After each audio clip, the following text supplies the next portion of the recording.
Welcome today to the impact of compassion on change, part of the LEAP weekly webinar series. Again, my name is Ryan Boda. I'm one of the founding partners and lead coaches and trainers here at LEAP Training and Coaching. And thank you all for being here live, and anyone who then watches this recorded. I'm going to keep everyone on mute today, and I'm really excited about this opportunity to talk a lot about one of the skills that I love to talk about most, compassion. So if you have any questions, please put them in the chat box. I'll be happy to answer them.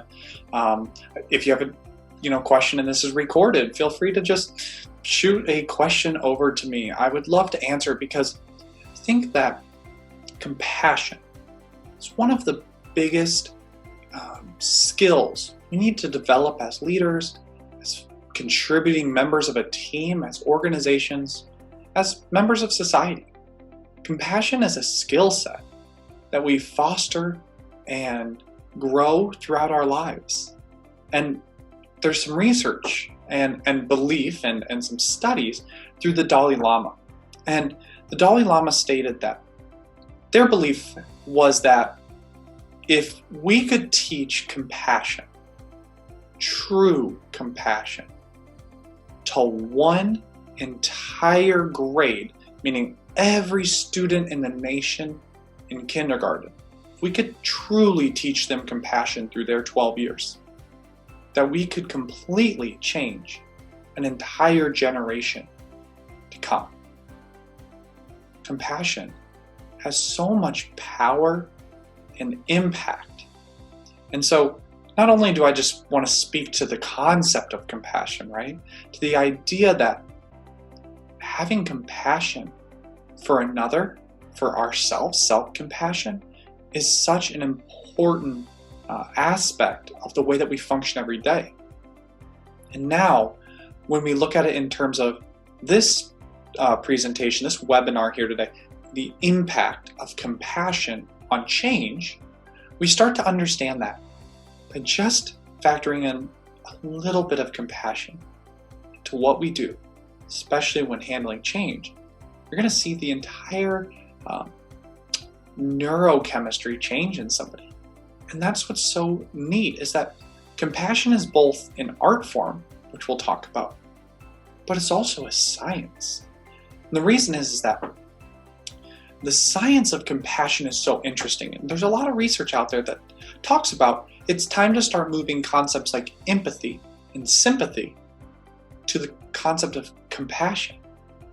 And that's because when you look at and they do the research on things like empathy, what they find, and sympathy, is what they find is that we have something called mirror neurons in our brain. What they do is they connect us to other people, to what they're feeling, to what they're going through. And what it does is it actually creates signals that we pick up from another person, and then they trigger certain parts of our chemistry. And so when we have mirror neurons, and we're demonstrating that empathy, and therefore our mirror neurons are activated. When someone's sad, our mirror neurons pick up on that, and they trigger sadness in us. And therefore, all the chemicals that flow in that flow in us. When maybe someone's kind of angry, we're showing empathy to them. Our mirror neurons pick it up, and it releases the chemicals of anger. And so too often when we display empathy, we take on another person's pain, sorrow, sadness, frustration, anger, disappointment, and we take it on chemically in our bodies. And so if you've ever walked away from a conversation where you felt you were working to display empathy and you feel tired or drained or a little sad yourself, it's because we let our mirror neurons trigger. We let our ability to connect at such a deep level that we no longer were able to process and to be a support to them. Instead, we actually got into their story with them. And I know that this sounds, as you're listening, it sounds, well, isn't that a good thing? I'm at such a deep level with them. And yes, we want to connect with them. But the only way that we can support someone using this skill is by staying in what we call our prefrontal cortex, our ability just to understand where someone's coming from, to listen to them, to ask some questions that they can answer more of, then to help them learn how to reframe and refocus and shift, and then as well as go on with our day in a way where we still feel satisfied and fulfilled about our ability to connect with that person, but not let it hinder our rest of our day. And that's all built up in the science of compassion. So when we show empathy, our neurochemistry shows that we actually release a lot of chemicals, like things like cortisol, testosterone, adrenaline, and norepinephrine. So when you think of some of those chemicals, you know of the more common ones like adrenaline, testosterone. It actually floods our muscles. It increases our heart rate. That's why when someone's frustrated, we actually get a little frustrated. We tense up a little bit. Same with cortisol. Floods our systems. That hormone floods us. And the thing is, it has a 26-hour shelf life. It doesn't go away. And it's designed that way. And without proper management and understanding of this science of compassion, we get stuck being frustrated, living through someone else's experiences. And what it actually does is it hinders our ability to be supportive using our compassion and to walk away feeling the best that we can feel. That's why when people ask me, how do you talk to people all day and they have challenges and they have problems that arise and you help them work on them, how do you not be drained at the end of the day? It's because I've learned the skill of not letting my mirror neurons trigger. I don't take on their anger and their frustration. I've learned to hold compassion, hold it from this prefrontal cortex. I don't let my survival brain kick off. I don't get into that fear defensiveness. Sit back, take a deep breath, and I listen. I ask them some clarifying questions. And then I lead them through a journey of starting to reframe, refocus, and redirect their understanding of what's going on. And that's the shift from empathy and sympathy over to compassion. It really is a science. And now we move from not only the science, where we understand, okay, that makes sense why we feel bad, right? We actually trigger those mirror neurons so that we're frustrated and sad and angry at something when someone else is. And that compassion actually only happens in our prefrontal cortex, which research shows us it's where our compassion lives. That's our ability to problem solve, be creative, show appreciation, acknowledgement, connectivity happens in our prefrontal cortex. And all of that is so good in holding compassion. So we can see the science. But let's now move to the art of it. That's where it's challenging. I can tell people the science and that makes sense. But now work to navigate the art of compassion. The ability to ebb and flow within our compassion is very challenging. So I want to challenge us during this time of this webinar here, where we're still dealing with a COVID-19 pandemic that's hitting society. And we're thinking about how do we hold compassion through this time of hardship?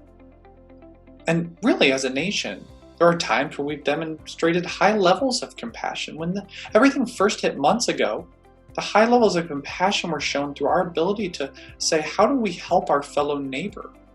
But as time goes on, we get worn and tired because we weren't showing compassion, we were showing empathy. We were trying to have an understanding, and it wears on us. But true compassion is staying in that prefrontal cortex. So I want to give you an example. I had a set of directors who, during all of this, had to go through some really hard budget cuts.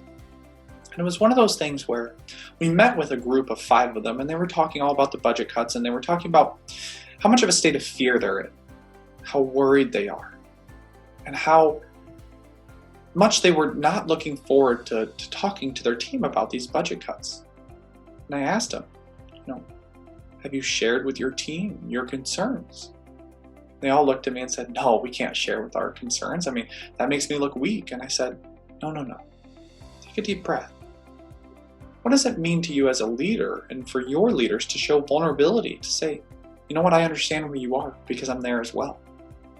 They said, They said they went into it, they shared some of their fears and said, I understand where you're at. And we're here as a team to work through it. Not only the compassion they showed for the people, where they said, I understand what you're going through. I'm here to support you in any way possible. Please feel free to come to me. Having those conversations that are sometimes difficult, where people bring things up that are uncomfortable. I'm scared. Scared if I lose my job, what happens? But showing compassion and living out of our prefrontal cortex, where we really do have empathy and acknowledgement, the word empathy, where we have acknowledgement, appreciation, where we have connectivity. That's how we need to navigate this current environment of COVID, right? But also change in general. Change is so challenging. Change is a lot for anyone to handle, and every person handles it differently. The change means something specific and a value of importance and impact on them specifically. So we can't avoid conflict. We can't avoid change. But truthfully, we can have compassion during our change.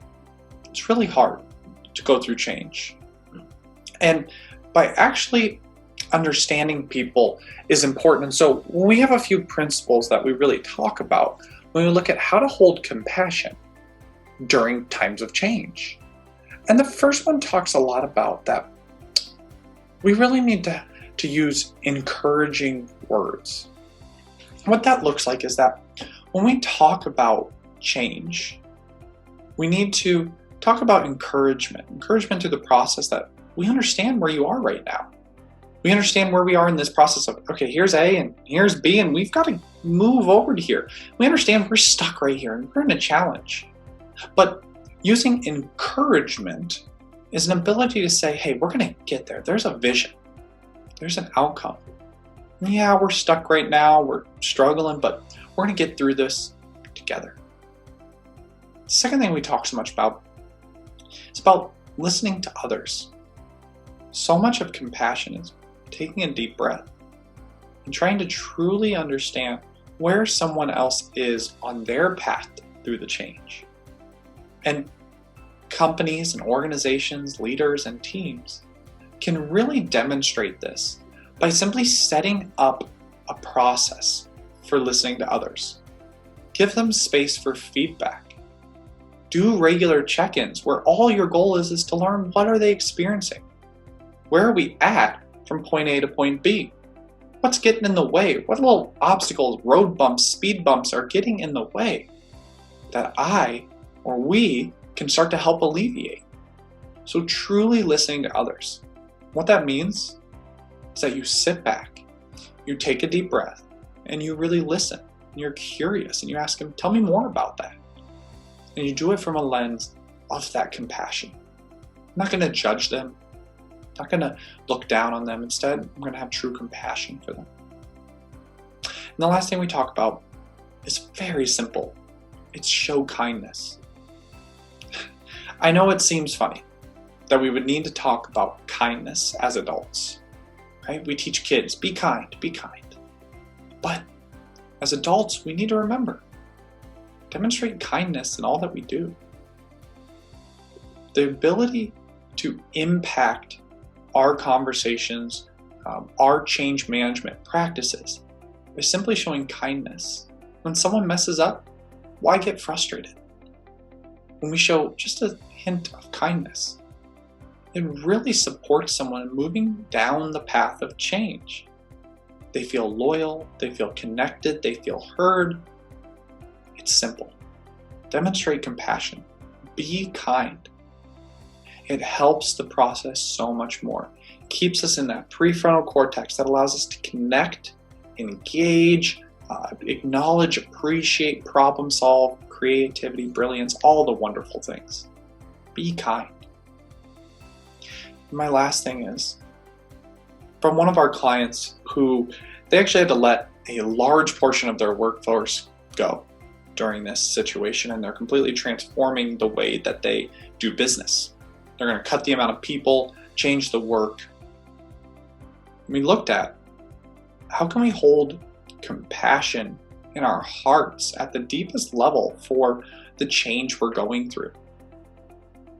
As I facilitated that conversation, they talked about, they started with the compassion for the people being let go. They talked about What can we do to support them, to let them know how valued they are, how much we care about them? We really talked about that. He said, because it's hard for anyone to be let go of their job. So hold compassion for them. They talked about, how do we hold compassion for the workforce, the ones that are going to be left behind to pick up the extra work, the changes they're going to be going through in order to handle that work. And lastly, one person in the back of the room brought up, you know what, we need to have compassion for ourselves as we navigate this. As our team, we need to have compassion for each other. Because though they didn't always agree with these changes, they were changes that needed to be made. And to have compassion with themselves that it's not going to go perfectly smoothly. People are going to be upset and sad and hurt. There's going to be hiccups along the way. But as long as a team and as an individual, they can hold compassion for themselves, compassion for the people left behind, and compassion for the people let go, that they can navigate the impact of that change in a way they've never done before in their organization. Compassion is so powerful. Keep that at the forefront. Remember to use encouragement, to listen to others, to always be kind. Thank you so much for being here on LEAP's weekly webinar, The Impact of Compassion on Change. Again, my name is Ryan Boda, one of the lead coaches here at LEAP Training and Coaching, and I'm really excited to continue this series because in the future here, starting next week, we're going to talk all about difficult conversations. We here at LEAP are actually developing a wonderful model, a 9-step model to handling, navigating difficult conversations, difficult dialogue we have to have. And I'm excited to embark on that journey here every Tuesday, 10 a.m. Central Time. We're going to keep doing these series and really look at how do we deliver tough news, tough conversations with more ease, more confidence, and more know-how than ever before. So I hope to see you there. Thank you, and have a wonderful rest of your week.